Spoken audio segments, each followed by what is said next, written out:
Right on time, huh? Go ahead, Megan. Let me have it. Yeah, go, Megan. We go to Megan Nasty first.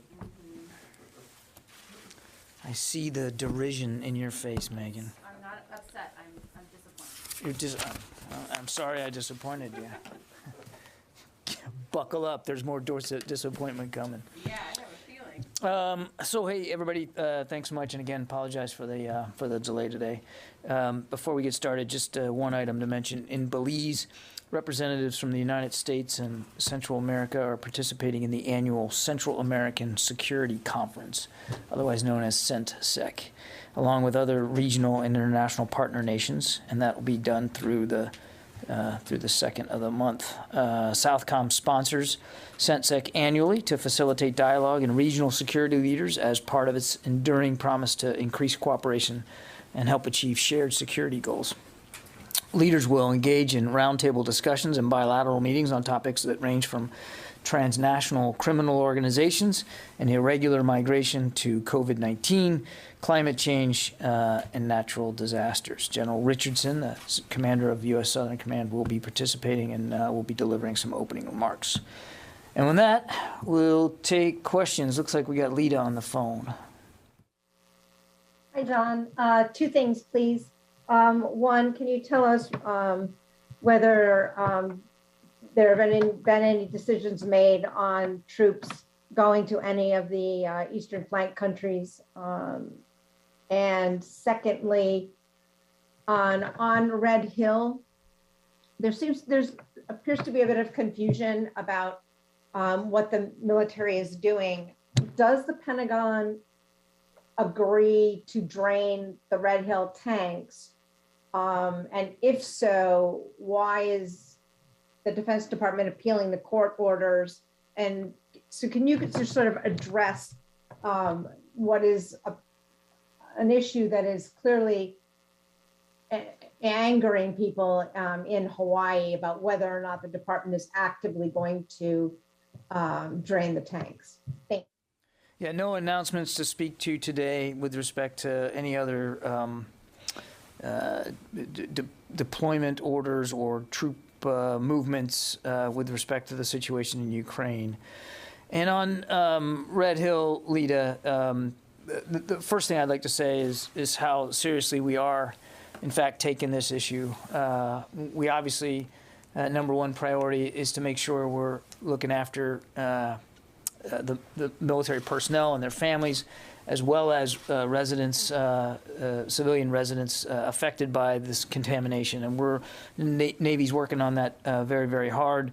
We still have just under, looks like, I think 4,000 military families that are displaced that we're trying to get them back into their quarters as quickly as possible. And number two, is, of course, safeguarding national security and making sure that we can fuel the forces of the Indo-Pacific region. And, of course, Red Hill is a critical component of doing that. We also, thirdly, want to make sure that we are absolutely being good stewards of the environment. And we do that all around the world. We know we particularly need to do that here in Hawaii. It's an environment that we enjoy, that we appreciate ourselves, that we're living in, and we know we have significant responsibilities there. And then lastly, we know we've got to work closely together with state authorities to re-examine the future of the Red Hill bulk storage fuel facility. And we're doing that. What I would say about the appeal, and I certainly understand the concerns that have been expressed, we do intend to file an appeal by the deadline, which is tomorrow. But in the meantime, and while we feel like it's important to do that so that we have a little bit more time to come up with better informed decisions about some of the aspects in the emergency order, most particularly the defueling aspect of that order. We also are going to be trying to work with local authorities about other proposals for a way forward to absent and distinct from legal proceedings to try to come up with the best way forward with respect to our strategic fuel reserves and how that is handled going forward. So we have already put in place a lot of immediate actions, trying to improve the water supply there at Red Hill, suspending operations at the facility. That's been done, and reaching out and trying to get an independent third-party commercial firm to assess and to review operations at the Red Hill facility, as well as system integrity, all with an eye towards how that facility can or should be operated going forward, as well as can or should be defueled going forward. So we have an open mind on this, Lita. There's an awful lot of attention being applied to this. You probably saw the Deputy Secretary had conversations last night, not only with members of Hawaii's congressional delegation, but with the governor. And we're going to continue these discussions. So we are absolutely open to looking at options, and those options can include defueling of Red Hill, and we're going to continue to stay closely lashed up with leaders and legislators from Hawaii. The last thing I'd say on this, I know it's a long, torturous answer to a very good question, but we know we've got responsibilities here to get this right. To get this right for the families affected, not just military families, but residents of the state of Hawaii. To get it right for the state itself, to rebuild some of that trust, and that you referenced in your question, and also to get this right for our own national security purposes. Again, we don't have all the answers figured out right now and where we're going to go with Red Hill long term. But one thing is for sure, that's that we are going to have security commitments in the Indo-Pacific long term. And those security commitments are going to require fuel and sustainment. And so we got to think about that seriously. We got to make sure that whatever plan we have in place, whatever we do here, that we can continue to defend the nation from the Indo-Pacific theater. It's a long answer, apologize, but I appreciate you staying with me there, Lita, here in the room. Hey, John, thanks. 2 questions. First, are you able to name any of these potential host nations that have reached out and requested U.S. troops? Not right now, Matt, no. But as I said yesterday, we're in close consultation with them.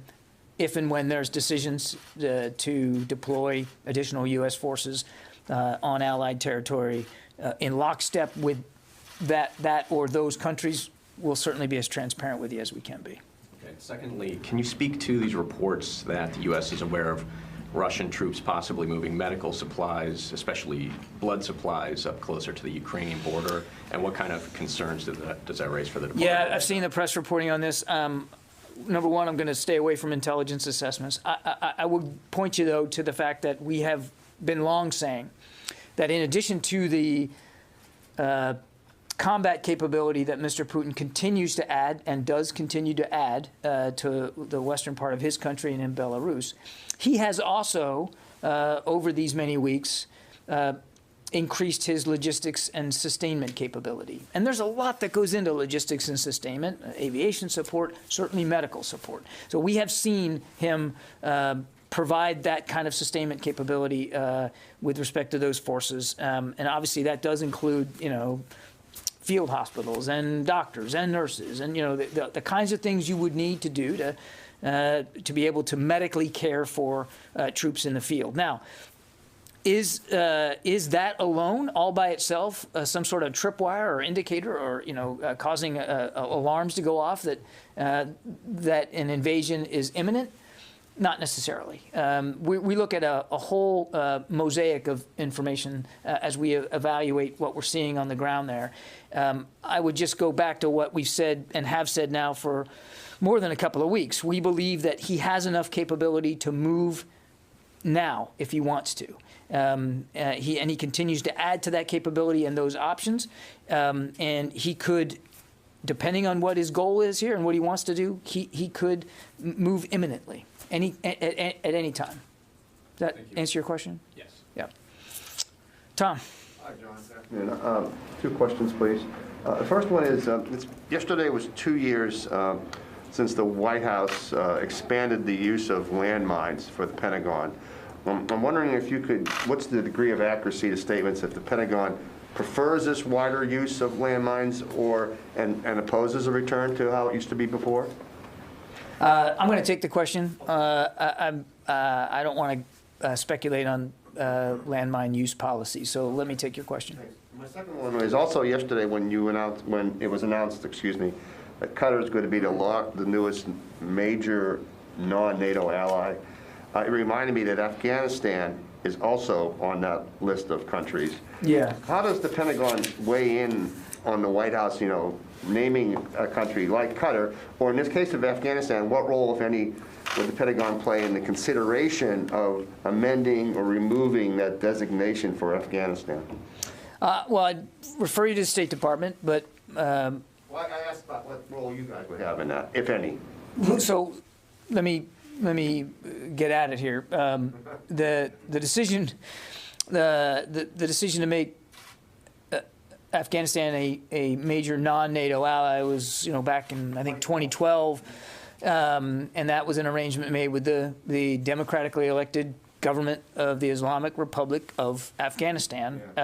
There is no such commitment and no such agreement in place now that government is no longer in Kabul. And I would, for more detail on where that's going, I would point you to the State Department. But your question, you didn't ask this, but it does give me an opportunity to clear the air a little bit. My answer to this yesterday was inartful at best and inaccurate at worst. The president did declare that his intention is to designate Qatar as a major non-NATO ally. He obviously has the authority to do that. I think yesterday I said it has to be a NATO decision. The president can designate that, and he has obviously made clear that he intends to do that. It's designed for countries that are not treaty allies of NATO, but that have strategic working relationships with U.S. forces, and certainly Qatar does. Some of the benefits could include priority delivery of military surplus, consideration for participation in military and counterterrorism exercises.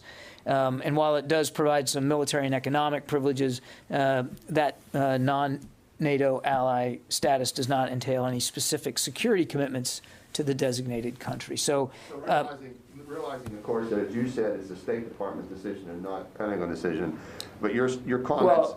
Well, obviously the president gets to make the designation. I'm saying the State Department is the one that is better placed to speak to Afghanistan in particular, but that the agreement in 2012 did not apply to the government in Afghanistan at the time. It does not apply to the Taliban. Does that help? But also, well, actually, you helped me because I wanted to clear up my less than stellar performance on this question yesterday. So sometimes we actually can work together. Yes, I appreciate that. Actually, it gave me an opportunity. Pierre? Staying in the area, 60 nations are working within the Fifth Fleet and doing operations together.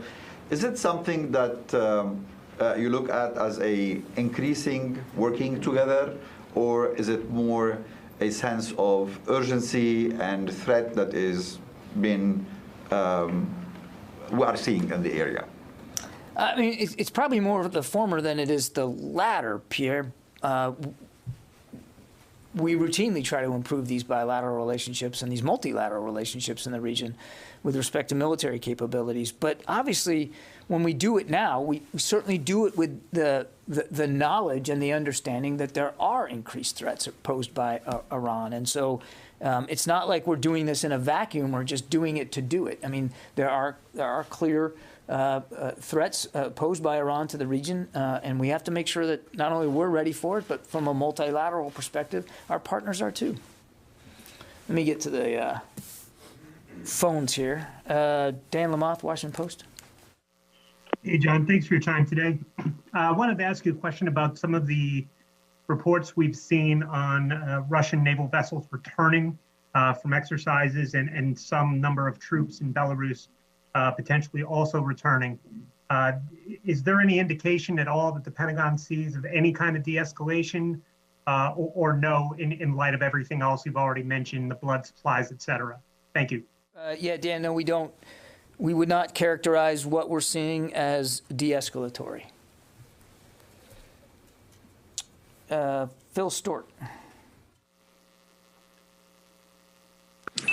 Thanks. Real quick, Russian President Putin made a comment today that that basically suggested that now was the time to act on Ukraine, because what if Ukraine were to join NATO?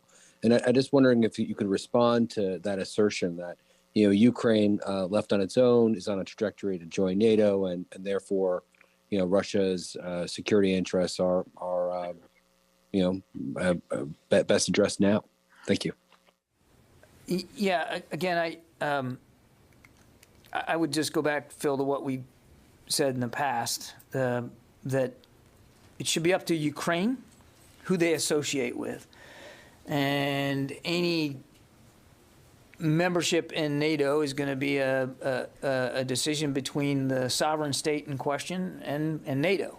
And it's not something that Mr. Putin gets to have a veto on. It doesn't work like that. There has been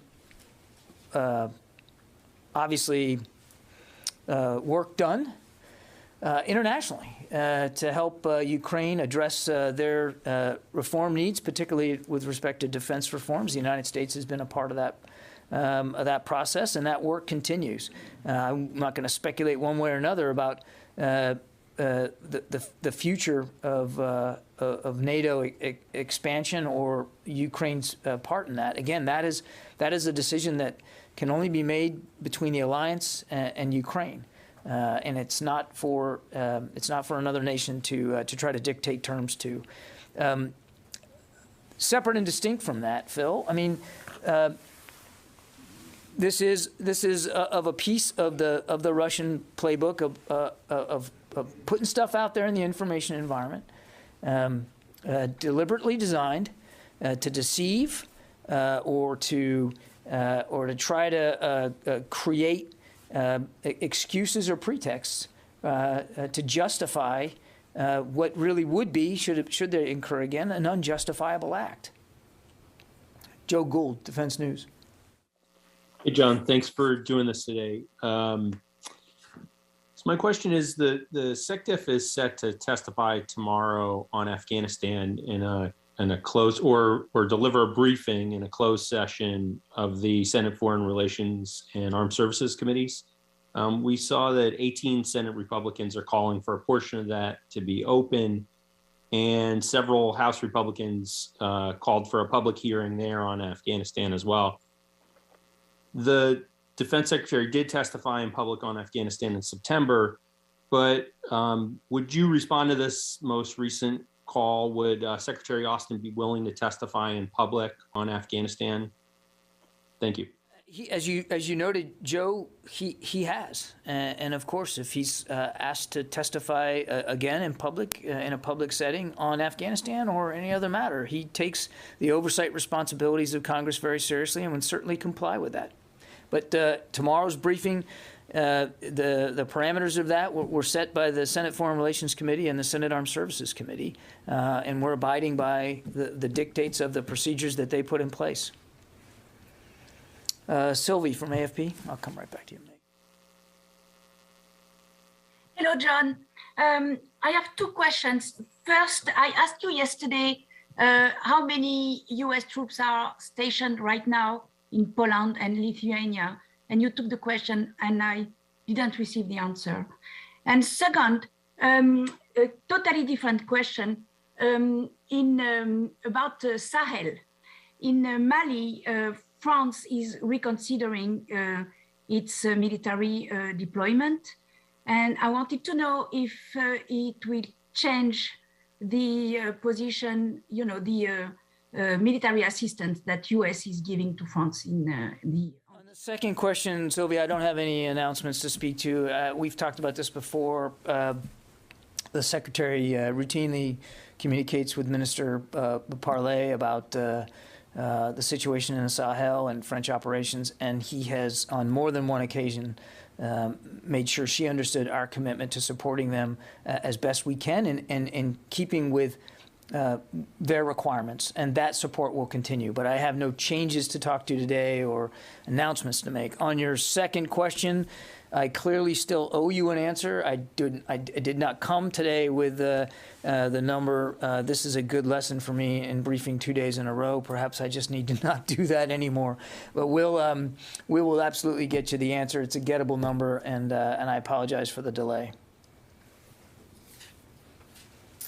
Jeff Selden, VOA. Oh gosh, wait a minute. Jeff, wait a minute. I promised Megan. I'm sorry. I got fixated on my call list. So go ahead, Megan. It's fine. So in Secretary Austin's letters back to the governors who are asking not to have to enforce the COVID vaccine mandate for National Guardsmen, he says that not getting vaccinated will jeopardize their ability to participate in Title 32 drills or trainings and so on.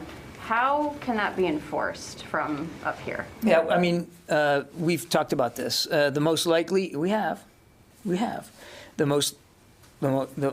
It's not like there's going to be some universal enforcement mechanism by DoD. It will occur naturally, as, for instance, the hypothetical guardsman who doesn't get vaccinated shows up for drill or shows up to go to training or a school and won't be able to participate because they're not going to be able to provide proof of vaccination. And so that will kick in administrative processes that the Guard has in place when a guardsman isn't medically qualified to fulfill his or her duties. And that will just start a natural administrative process. It's not about a universal overarching enforcement mechanism. If the governor has ordered those units not to enforce it, then how can you guarantee that leaders in those units will ask for a vaccination card? In Oklahoma, the tag has said, please just don't show up if you're not vaccinated because you'll risk not being paid. But if every other state doesn't say, please don't come, what's to stop them from showing up at drill with, first sergeants and company commanders who are saying, I'm not going to check your vaccine registration because the governor said don't do it. Without getting into too much hypothetical and specifics at the unit level, hypothetical. That's why I'm bringing. I know, and you know how I feel about hypotheticals, particularly at the unit level. But just broadly speaking, Megan, I mean, it's a lawful order to get the vaccine, and therefore it is the Secretary's expectation that leaders will enforce that lawful order. And so if there's evidence that a leader is not going to make sure that a unit is properly medically protected before they drill or train, then that leader can be held accountable for that act by that leader's chain of command. Oren. Just a very quick follow-up. Is there an update? You have said that DOD was conferring with DOJ on the lawsuits related to National Guard mandates. Is there an update to that or still conferring? Still referring, yeah. Let's see. I'm sorry, Jeff, I think I cut you off. No worries. Thanks, Sean, for doing this. Appreciate it. The U.S. has praised the response by the Syrian Democratic Forces in putting down the attempted ISIS jailbreak in Hasaka that started last week. But there are still a lot of questions about the fate of hundreds of boys and teenagers who are being held in a nearby facility. The SDF had said some of them had been used as human shields. Wondering, because of the U.S. was giving help to the SDF along with the coalition, do you have any information on what happened to these boys and teenagers? And was the SDF able to share any of the information about them during the fighting? And did that shape the way that U.S. fighter planes and helicopters and armored vehicles assisted the SDF? As we've said before, I mean, we try to take every precaution possible to ensure we are mindful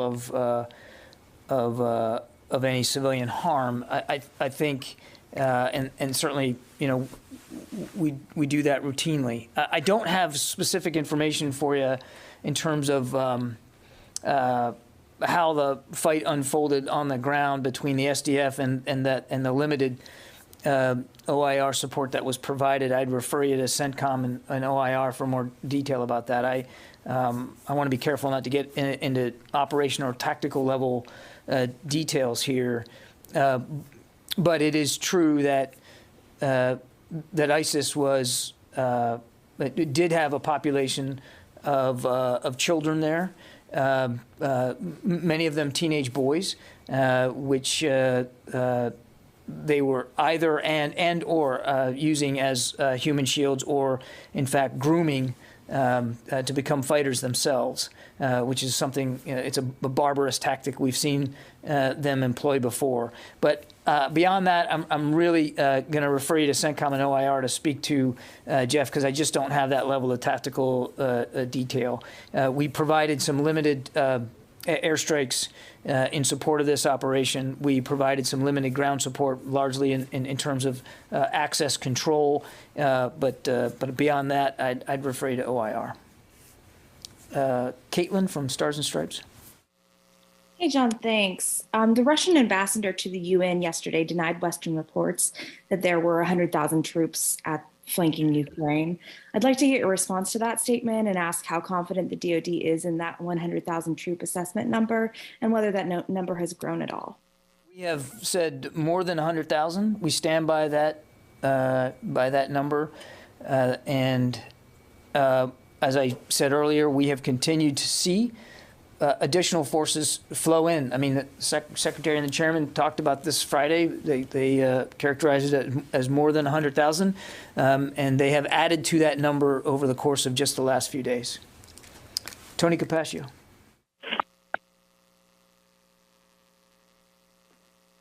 Hey, John, sorry, I hit the mute button.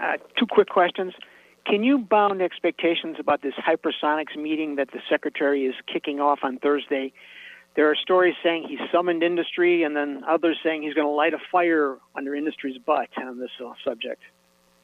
So, look, this is a virtual roundtable session with hypersonic industry CEOs.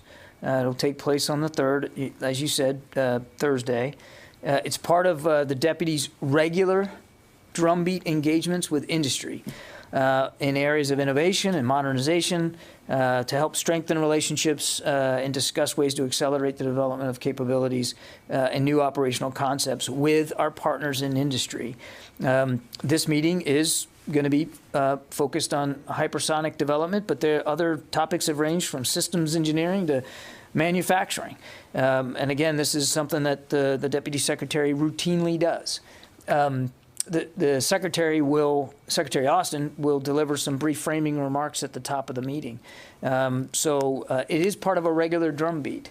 I will add that, and you've heard the Secretary say this before, hypersonics is not an area that we're ignoring.